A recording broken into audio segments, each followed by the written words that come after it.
ANOVA à mesure répétée.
ANOVA à mesure répétée. Chaque mesure prend une colonne, une mesure égale variable. Conditions. Normalité. Sphéricité.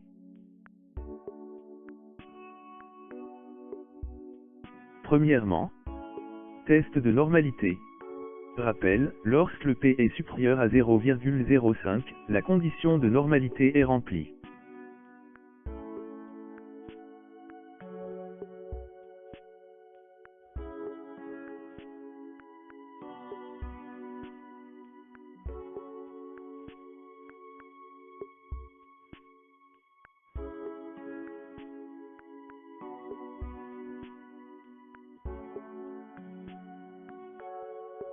La distribution des 4 sessions, mesures, suit la loi normale. Là, on peut exécuter l'ANOVA à mesure répétée.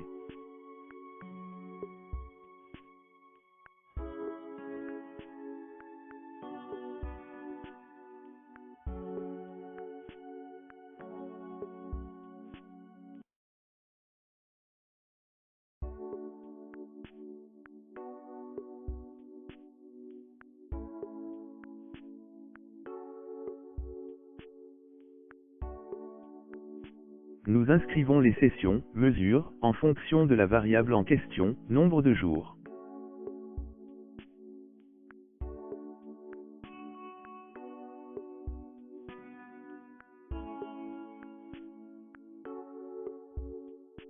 Début, c'est le jour 0, 15 jours, 30 jours, 45 jours.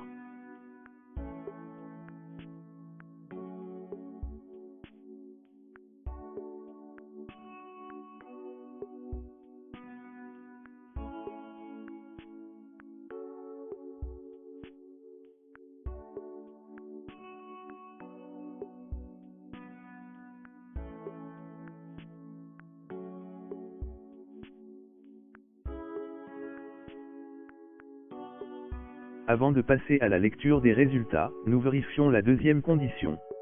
La sphéricité. Pour cela, allez à l'onglet Assumption Check et cochez Sphéricité. Il faut rappeler que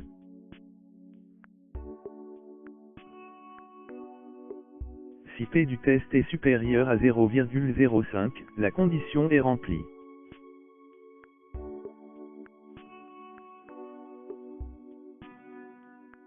Dans notre exemple, P, 0,001, est inférieur à 0,05, la condition n'est pas remplie.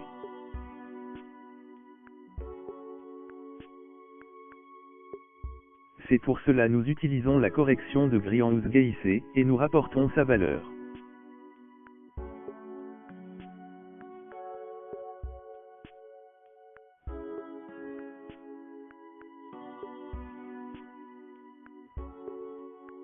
Là, on passe à la lecture de notre texte. Comme vous pouvez le voir, le p-value est inférieur au seuil 0,05, 0,01 et même 0,001.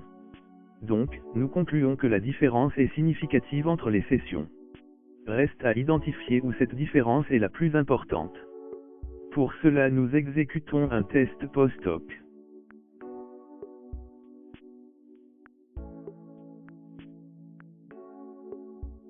On opte pour le test de Tukey qui est le plus robuste.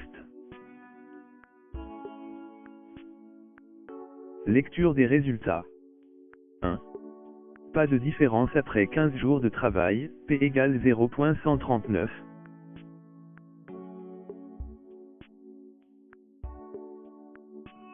2. Une progression significative après entre 30 et 45 jours d'entraînement, P 0,001. 3. Pas de différence significative entre le 15e jour et le 30e jour.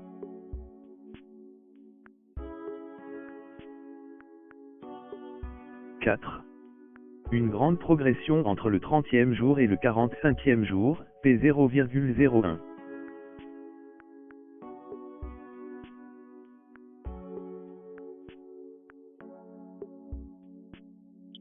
'Voici le graphique qui résume les différences.